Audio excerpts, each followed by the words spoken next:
Welcome back. The issue of consultation between the city vendors and the CCC remains at the forefront of redevelopment of the city of Castries. With the onset of the COVID-19 virus, a number of readjustments had to be made to accommodate vendors and allow for proper social distancing. Vendors have accused the council of not having proper consultation on this matter. Mayor Peterson Francis says this is a falsehood. Since the COVID-19 pandemic emerged, many adjustments have been made as to how city vendors operate. The adjustments are in part to comply with COVID-19 protocols, as well as to accommodate the ongoing redevelopment of the city of Castries. But on the many occasions that vendors have had to be relocated, they say that no to little consultation has been had with members of the city council. On Monday, the media caught up with the city mayor, who says that what vendors have been spewing to the media has no validity. That is a total lie. We have a market coordinator, and I'm sure, and you could prove it to us, we could if you get these same vendors together and they will never say what in the report in there right now. We have a vendor coordinator.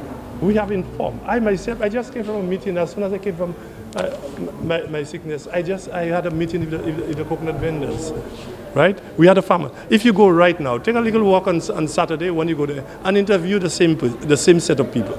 Just in front and tell them how they feel right now, how comfortable they are right now. And that is a total lie. They were fully consulted. The Castries mayor says he has heard the plight of vendors with regard to access to washroom facilities, but vendors must meet the council halfway. We want everything to be a foot away. We can see it. We can jump in it. But the arcade, we have made the arcade which is the next place. Their washroom, we have made free for them. But as far as it's concerned, the washroom must be next to their van. There's, of course, there's facilities. It's where they are is bothering the arcade. You could just take a walk and go inside of the arcade. You don't have to go on Jeremy Street and come back and go right down by Valmo or go down by Marketing Board. Recently, the Castries Constituency Council expressed concern over what it said was the blatant violation of laws and regulations regarding vending in the city. For the Hot 7 News, Nisha Charles reporting. An advocate for women's rights is joining the debate which questions the logic behind the targeting of women to be the main recipients of birth control rather than men. Karen Tobias says this makes no sense since men have the power to procreate much faster than women. Tobias says more focus needs to be placed on men rather than policing women's bodies. Rochelle Gonzalez reports. According to science, the average woman can give birth twice in 1 year.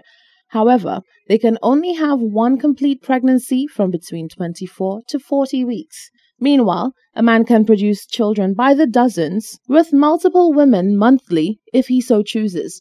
So, with that being the case, why is it that pharmaceuticals focus birth control methods on women whilst the options for men can be counted on one hand, namely abstention, condoms, spermicide, and in extreme cases, vasectomies? Women's advocate Karen Tobias on Tuesday morning called the situation farcical. Tobias said the focus is seriously misplaced. In actual fact, whilst a woman can only have one child in a 9-month period, a man has the ability to have 9 children at least within that same 9-month period. Yes, so when we're talking about birth control, is our focus on the male? No. And what birth control we give them, which is the condom, we give it to them free of charge. But we are all busy making all kinds of pharmaceuticals for women to be on birth control, as we say it, to prevent the woman from getting pregnant. What are we doing to prevent the man from having children? Because a woman does not have a child by herself. She does not get pregnant by herself. She needs the sperm so that she can get pregnant. How much thought has gone into that? Zilch. Tobias said it is unfortunate how easy it has become over the years to police the bodies of women whilst allowing men to be free to multiply and in many cases without consequence. And children and all of that. Meanwhile, our men are walking around just making babies, impregnating women, making babies. Incidentally, for a lot of them, it's babies that they are not taking care of. In some cases, it's babies that they do not have the ability to take care of. Yet still, our focus is on women and birth control. There's something really wrong about the way we just think about things. The way we have been indoctrinated to think about things. Perhaps it is time in the world for us to rethink ourselves, rethink our strategies, rethink our focuses on what we want to do with our lives and where we want to go. It is estimated that a woman can have 15 to 30 children in a lifetime, whilst a man can have over 200. Reporting for Hot 7 News, I am Rochelle Gonzalez. The director of RISE St. Lucia, Dr. Venus Cherry, has promised that the organization will continue partnering with other organizations to undertake initiatives to reduce the incidence of gender-based violence on island. Dr. Cherry made these statements on the occasion of International Women's Day and explained that any form of violence is unacceptable. As the celebration of women around the globe continues, Director of RISE St. Lucia, Dr. Venus Cherry, says there is need for a greater sense of commitment to the protection of the island's women. He says the continued perpetuating of any kind of violence against the bearers of life need to stop. Domestic abuse has to stop. The violence against our women of St. Lucia has to stop. The senseless killing of our women has to stop. Mental, physical, financial abuse has to be something of the past, has to be something that is eradicated in our community. No one, and I say that, no one should ever encourage or tolerate violence against women. Dr. Cherry says it is unacceptable that gender-based violence and discrimination are still so prevalent in 2021. He says RISE St. Lucia will continue in its efforts to ensure equality for women in St. Lucia. We on a whole take a stand, and like I said, we'll partner with any and every organization to help fight this. We have Natoya, Trudy Natoya is part of our directors of RISE. She is one of the leading members of Revolve right now, who's fighting domestic abuse, violence against kids, violence against women. So we'll continue to work in that capacity as long as we are in existence. Cherry has called for there to be increased awareness about women's equality and more lobbying for gender parity. Reporting for Hot 7 News, I am Genevieve Gonzague. The world celebrated International Women's Day on Monday, the 8th of March. However, one stigma continues to raise its ugly head whilst keeping women at loggerheads. Women's rights advocate Catherine Seeley says women need to recognize that together, the gender can achieve unworldly greatness. She says women in St. Lucia need to demand change, and it should be done collectively to achieve success. A common phrase often spoken when it comes to gender relations, particularly when groups of women are involved, is that women are each other's worst enemies. This phrase is often used due to the all-too-common sight of women judging and tearing each other down for a vast number of reasons, ranging from their shapes, weight, and skin complexion to their choice of sexual partners, occupation, or even attire.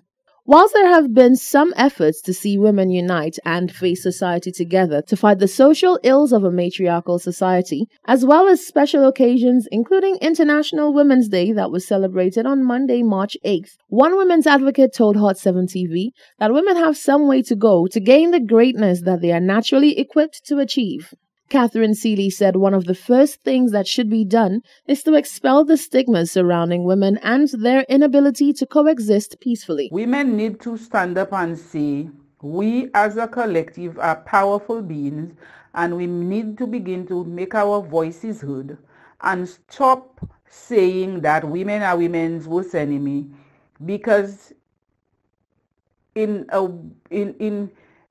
way of speaking, that may appear to be true, but it's also something that was created to make women doubt themselves, to make women don't trust each other, to make women not want to progress. So women have to break free of that stigma and see, we were born to be great, and we need to do what we have to do to bring St. Lucia forward when it comes to gender equality and women's issues. Seeley said the occasional facade needs to stop as well. She said women need to be all in all the time to promote women empowerment. Yesterday being International Women's Day, we noticed the very same women who stigmatizes, who victimizes, who undermines, who blocks gender equality, who block progress of women are the same women that are very excited to post in their social media and to take their selfies of I challenge and so forth and so on.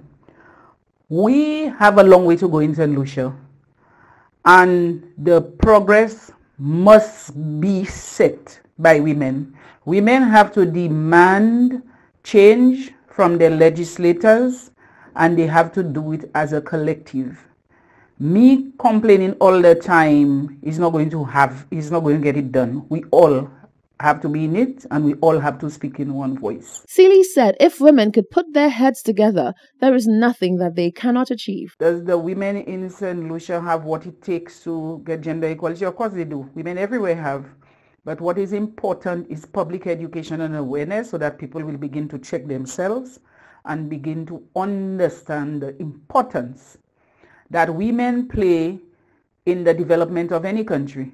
For example, you have a lot of women in leadership position. They do the work. They just don't have the power because they continue to defer their power to men. Another phrase that is not as common as the enemy's quote is, behind every successful woman is a tribe of other successful women who have her back.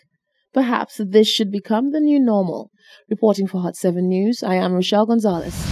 Stay with us. We'll be right back.